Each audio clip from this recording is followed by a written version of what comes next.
और ये अपने अंदर झगड़ा करना ही सब तो मुश्किल है, औखा है। पर करना चाहिए अपने अंदर ये झगड़ा। गुरु अमरदास महाराज जी ने एक बचन किया गुरु ग्रंथ साहब के अंदर, मन ही नाल झगड़ा, मन ही नाल सथ, मन ही मंझ समाए। कहते मन दे नाल झगड़ा कर, मन ही नाल झगड़ा। जिहड़ा असीं करदे नहीं, असीं माफ़ करियो, असीं बाहरी तौर ते लोकां दे नाल, आंढियां गवांढियां दे नाल, परिवार दे नाल ते रोज़ ही झगड़े करके बैठे हैं, पर असीं अपने अंदर दे नाल झगड़ा नहीं कीता जिहड़ा जरूरी सी।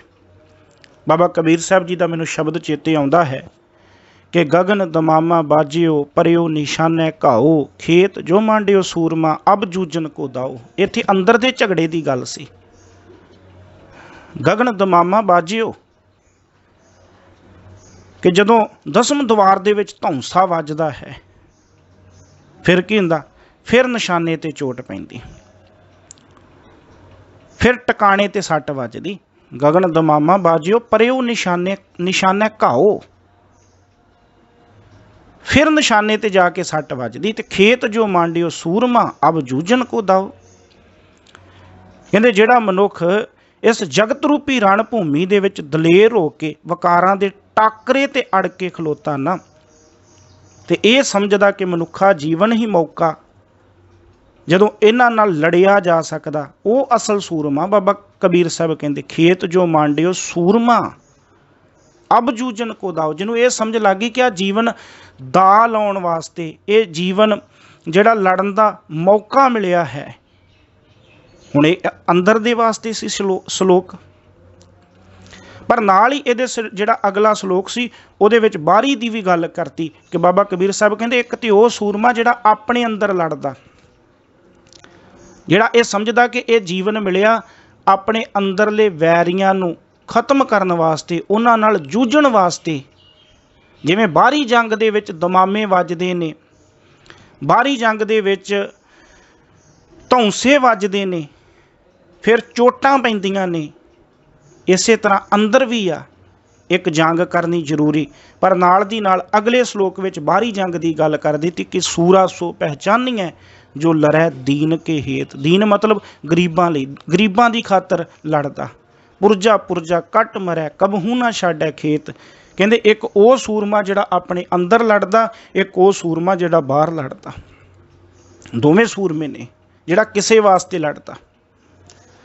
इहदा मतलब सानू अंदर लड़ना चाहिए, ते जिहड़े अपने अंदर लड़दे ने बाबा जी कहंदे वो योधे ने, वो सूरमे ने, वो बल वाले ने।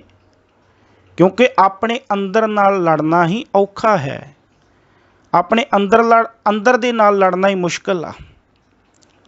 ते गुरु नानक साहब महाराज कहंदे इस कर्मखंड की अवस्था दे विच तिथै जोध महाबल सूर। कहंदे इस अवस्था दे विच वो मनुख पहुँचते ने जिहड़े योधे ने, महाबली ने, सूरमे ने। भाव जिहड़े अपने अंदर लड़ते ने इन्हां वकारां दे नाल, इन्हां अंदर बैठे वैरियां नूं वो खत्म करते ने। इस अवस्था दे विच साहब कहंदे ओह योधे सूरमे महाबली पहुँचते हैं।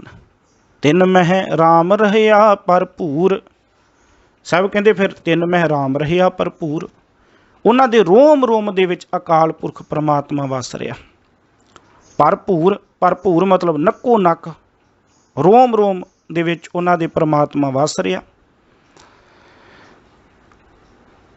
वो योधे सूरमे महाबली जिहड़े ने इस अवस्था विच पहुँच जाते हैं, फिर वो परमात्मा दे नाल एकमिक हो जाते हैं। तिथै सीतो सीता महिमा माही। सब कहते जिहड़े जगियासू इस अवस्था विच पहुँचते हैं ना, वो इस अवस्था विच पहुँच के सीतो सीता महिमा माही। महिमा कहते वडियाई नूं, वो परमात्मा की वडियाई दे विच सीतो सीता। सीतो सीता मतलब एकमिक हो जाते हैं। वो परमात्मा की सिफत सलाह दे विच जुड़ जाते हैं, परो लेंदे ने अपने आप नूं। जिवें असीं तन ते जिहड़े कपड़े पाउने ना, वो अक्सर सिलाई होए तां ही असीं तन ते पाए आ। ਹੁਣ ਜਿਹੜੀ ਉਹਨਾਂ ਦੇ ਵਿੱਚ ਸਿਲਾਈ ਹੋਈ ਆ ਨਾ, ਉਹ ਕਦੀ ਵੇਖੋ ਉਹ ਸਿਲਾਈ ਉਸ ਕੱਪੜੇ ਦੇ ਵਿੱਚ ਇੱਕਮਿਕ ਹੋ ਜਾਂਦੀ ਹੈ, ਉਹ ਕੱਪੜੇ ਦਾ ਹੀ ਰੂਪ ਹੋ ਜਾਂਦੀ। ਸਾਹਿਬ ਕਹਿੰਦੇ ਇਸ ਅਵਸਥਾ ਵਿੱਚ ਪਹੁੰਚ ਕੇ ਉਹ ਜਗਿਆਸੂ, ਉਹ ਗੁਰਮੁਖ ਜਨ ਸੀਤੋ ਸੀਤਾ ਮਹਿਮਾ ਮਾਹੇ, ਪਰਮਾਤਮਾ ਦੀ ਵਡਿਆਈ ਦੇ ਵਿੱਚ, ਪਰਮਾਤਮਾ ਦੀ ਸਿਫਤ ਸਲਾਹ ਦੇ ਵਿੱਚ ਪਰੋਏ ਜਾਂਦੇ ਨੇ, ਭਾਵ ਇੱਕਮਿਕ ਹੋ ਜਾਂਦੇ ਨੇ। ਉਹਨਾਂ ਵਿੱਚ ਤੇ ਪਰਮਾਤਮਾ ਦੇ ਵਿੱਚ ਹੁਣ ਕੋਈ ਫਰਕ ਨਹੀਂ ਰਹਿ ਜਾਂਦਾ। ਜਿਵੇਂ ਸਿਲਾਈ ਤੇ ਕੱਪੜਾ ਜਿਹੜਾ ਅਸੀਂ ਤਨ ਤੇ ਪਾਇਆ ਇੱਕਮਿਕ ਹੋ ਜਾਂਦੇ ਨੇ, ਇੱਕੋ ਲੱਗਦੇ ਨੇ, ਬਸ ਇਸੇ ਤਰ੍ਹਾਂ ਕਹਿੰਦੇ ਉਹ ਪਰਮਾਤਮਾ ਦੀ ਵਡਿਆਈ ਦੇ ਵਿੱਚ ਇੱਕਮਿਕ ਹੋ ਜਾਂਦੇ ਨੇ। ਇਸ ਅਵਸਥਾ ਵਿੱਚ ਆ ਕੇ ਉਹ ਸੇਵਕ ਪਰਮਾਤਮਾ ਦੇ ਗੁਰਮੁਖ ਜਨ ਧਰਮ ਖੰਡ ਨੂੰ ਕਮਾ ਕੇ, ਗਿਆਨ ਖੰਡ ਨੂੰ ਕਮਾ ਕੇ, ਸ਼ਰਮ ਖੰਡ ਨੂੰ ਕਮਾ ਕੇ ਜਦੋਂ ਇਸ ਕਰਮ ਖੰਡ ਦੇ ਵਿੱਚ ਪਹੁੰਚਦੇ ਨੇ ਤੇ ਉਹ ਪਰਮਾਤਮਾ ਦੀ ਸਿਫਤ ਸਲਾਹ ਦੇ ਵਿੱਚ ਪੂਰਨ ਤੌਰ ਤੇ ਜੁੜ ਜਾਂਦੇ ਨੇ, ਇੱਕਮਿਕ ਹੋ ਜਾਂਦੇ ਨੇ। ਤਾਕੇ ਰੂਪ ਨਾ ਕਥਨੇ ਜਾਹੇ, ਤਾਕੇ ਰੂਪ ਉਹਨਾਂ ਦੇ ਰੂਪ ਨਾ ਕਥਨੇ ਜਾਹੇ, ਕਹਿੰਦੇ ਉਹਨਾਂ ਦੇ ਸੋਹਣੇ ਰੂਪ ਜਿਹੜੇ ਨੇ ਉਹ ਬਿਆਨ ਨਹੀਂ ਕੀਤੇ ਜਾ ਸਕਦੇ। ਉਹਨਾਂ ਦੇ ਜਿਹੜੇ ਰੂਪ ਨੇ ਉਹ ਬਿਆਨ ਨਹੀਂ ਕੀਤੇ ਜਾ ਸਕਦੇ, ਕਥਨ ਨਹੀਂ ਕੀਤੇ ਜਾ ਸਕਦੇ। ਤੇ ਮੈਂ ਬੇਨਤੀ ਕਰਾਂ, ਇੱਥੇ ਆ ਸਰੀਰਕ ਰੂਪ ਦੀ ਗੱਲ ਨਹੀਂ। ਜਿਹੋ ਜਿਹਾ ਕਿਸੇ ਦਾ ਪਹਿਲਾਂ ਸੀ ਸਰੀਰਕ ਰੂਪ, ਉਵੇਂ ਦਾ ਹੀ ਹੋਏਗਾ। ਇੱਥੇ ਕਿਹੜੇ ਰੂਪ ਬਿਆਨ ਨਹੀਂ ਕੀਤੇ ਜਾ ਸਕਦੇ? ਮੈਂ ਪਹਿਲਾਂ ਵੀ ਸ਼ਾਇਦ ਇਹ ਗੱਲ ਕੀਤੀ ਸੀ ਵਿਚਾਰ ਵਿੱਚ ਕਿ ਦੋ ਰੂਪ ਸਿਆਣਿਆਂ ਵੱਲੋਂ, ਬਜ਼ੁਰਗਾਂ ਵੱਲੋਂ ਮੰਨੇ ਜਾਂਦੇ ਨੇ, ਇੱਕ ਆ ਸੂਰਤ, ਇੱਕ ਆ ਸੀਰਤ। ਪਰ ਜਿਹੜੇ ਸਮਝਦਾਰ ਸਿਆਣੇ ਪੁਰਖ ਨੇ ਉਹ ਸੀਰਤ ਨੂੰ ਅਹਿਮੀਅਤ ਦਿੰਦੇ ਨੇ, ਸੂਰਤ ਨੂੰ ਅਹਿਮੀਅਤ ਨਹੀਂ ਦਿੰਦੇ। ਫਿਰ ਬੇਨਤੀ ਕਰਾਂ, ਇੱਕ ਸ਼ਬਦ ਹੈ ਸੂਰਤ, ਇੱਕ ਸ਼ਬਦ ਹੈ ਸੀਰਤ।